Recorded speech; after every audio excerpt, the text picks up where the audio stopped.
नमस्कार, जय हिंद, वंदे मातरम। एक बार फिर से आपका बहुत बहुत स्वागत है।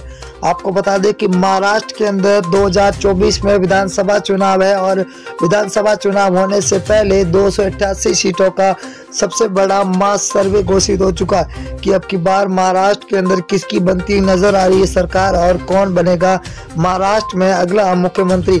ये सबसे बड़ी जानकारी सामने आई है कि शिंदे गुट ने अब की बार ये फैसला कर दिया है कि अब की बार किसी पार्टी के साथ गठबंधन नहीं बनाएंगे, परंतु ये भी देखना जा रहा है कि शिवसेना और शिंदे ग्रुप कभी भी एक नहीं हो सकता है। तो बीजेपी और कांग्रेस के बीच में अब की बार सीधी टक्कर देखने को मिलेगी महाराष्ट्र के अंदर। तो महाराष्ट्र के अंदर ये अब की बार 2024 वाले चुनाव बहुत ही बड़े दिलचस्प होने वाले, क्योंकि 2024 के अंदर विधानसभा चुनाव होने के बाद में कुछ ही महीनों के बाद विधानसभा के बाद लोकसभा चुनाव है और सी वोटर टीम नाउन और फलोदी सट्टा बाजार ने 288 सीटों का सबसे बड़ा मास सर्वे यानी महा ओपिनियन पोल घोषित कर दिया।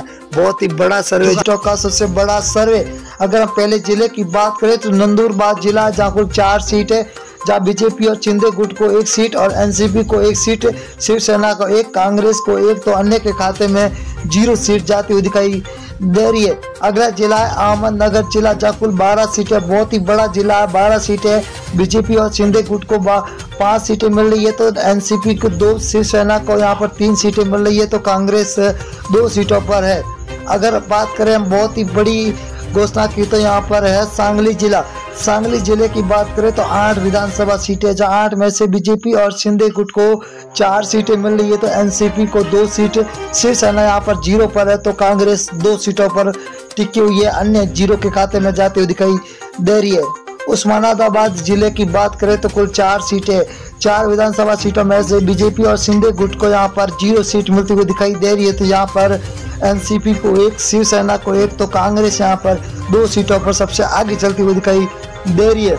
अगर हम नागपुर जिले की बात करें तो कुल 12 सीटें हैं, 12 सीटों में से बीजेपी और शिंदे गुट को 5 सीटें मिलती हुई दिखाई दे रही है, तो एनसीपी को 3 सीट और शिवसेना को 2, कांग्रेस को यहाँ पर 2 सीटें मिले। यहाँ पर बीजेपी और शिंदे गुट को सबसे ज्यादा सीटें मिलती हुई दिखाई दे रही है।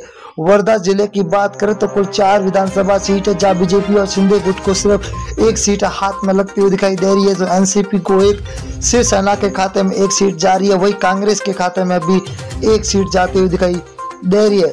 अगर हम मुंबई जिला की बात करें तो मुंबई के अंदर 26 विधानसभा सीट है, ये सबसे बड़ा जिला है, यहाँ पर सबसे ज्यादा सीट है 26 है, जहाँ बीजेपी और शिंदे गुट को 11 सीट मिल रही है, तो एनसीपी को 5, शिवसेना को 7, यहाँ पर कांग्रेस को 3 सीटों पर ही टिकना पड़ रहा है। अगर हम बात करें वाशिम जिला है जहाँ पर 3 विधानसभा सीट है, 3 में से बीजेपी और शिंदे गुट को 1 सीट, वही एनसीपी को 1, शिवसेना के खाते में 1 सीट जा रही है, तो कांग्रेस यहाँ पर 0 पर टिकी हुई है।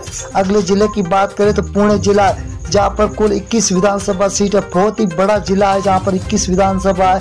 बीजेपी और शिंदे गुट को 9 सीट मिल रही है, तो एनसीपी को 5, शिवसेना को 4, तो कांग्रेस यहाँ पर 3 सीटों पर टिकी हुई है, अन्य के खाते में 0 सीट मिलती हुई दिखाई दे रही है। सिंधुदुर्ग जिला है, जहाँ पर कुल 3 विधानसभा सीट है, 3 में से बीजेपी को और शिंदे गुट को 1 सीट मिल रही है, वही एनसीपी के खाते में 1, तो शिवसेना के खाते में 1 सीट जा रही है, वही कांग्रेस को 0 सीट पे यहाँ पर टिकना ही पड़ रहा है। अगली बात करें हम अकोला जिला है, अकोला के अंदर कुल 5 विधानसभा सीट है, 5 में से बीजेपी और शिंदे गुट को 2 सीट मिल रही है, तो एनसीपी को 1, वही शिवसेना के खाते में 1 जा रही है, तो कांग्रेस यहाँ पर 1 सीट पर टिकी हुई है, तो अन्य के खाते में 0 सीट जाती हुई दिखाई दे रही है। नांदेड़ जिला है, नांदेड़ के अंदर 9 विधानसभा सीट है, जहाँ बीजेपी और शिंदे गुट को 4 सीट मिल रही है, तो एनसीपी को 2, शिवसेना के खाते में 2 सीटें जा रही है, तो वही कांग्रेस यहाँ पर 1 सीट पर टिकी हुई है। बहुत ही बड़ा महा ओपिनियन पोल है अब की बार महाराष्ट्र का। रायगढ़ जिला है, कुल 7 सीटें है, 7 में से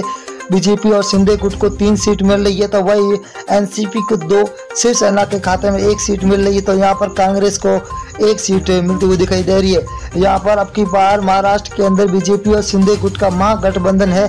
और यहाँ पर नासिक जिला है, जहाँ पर 15 सीट है, बीजेपी और शिंदे गुट को 5 सीट, एनसीपी को 5 तो शिवसेना को 3, कांग्रेस के खाते में 2 सीटें जाती हुई दिखाई दे रही है। यहाँ पर अन्य 0 पर टिका हुआ है। तो महाराष्ट्र की 288 सीटों का भयंकर सर्वे जारी हो चुका है, जहाँ पर कोल्हापुर जिला है जहाँ पर 10 विधानसभा सीट है। बीजेपी महागठबंधन में 4 सीटें, वही शिव महागठबंधन के अंदर 5, तो अन्य के खाते में 0 सीट जाती हुई दिखाई दे रही है। अगले जिले की बात करें तो रत्नागिरी जिला है जहां पर कुल 5 विधानसभा सीट है।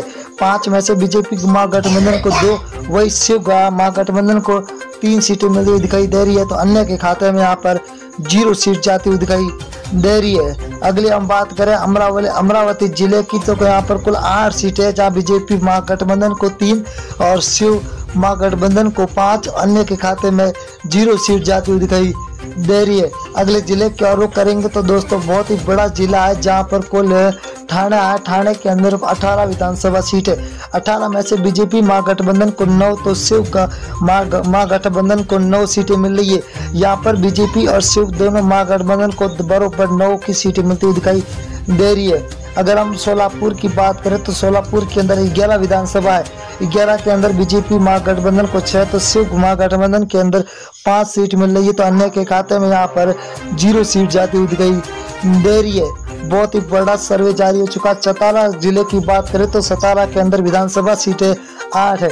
8 में से बीजेपी महागठबंधन को 2 सीट मिल रही है, तो शिव महागठबंधन को 6 सीटों पर टिका हुआ है। तो अन्य के खाते में यहाँ पर 0 सीट जाती हुई दिखाई दे रही है। अगले जिले की बात करें तो सांगली जिला है जहाँ पर कुल 8 सीट है। 8 में से बीजेपी को 4 सीट, तो शिव महागठबंधन को 3, यहाँ पर अन्य के खाते में 1 सीट जाती हुई दिखाई दे रही है। 288 सीटों का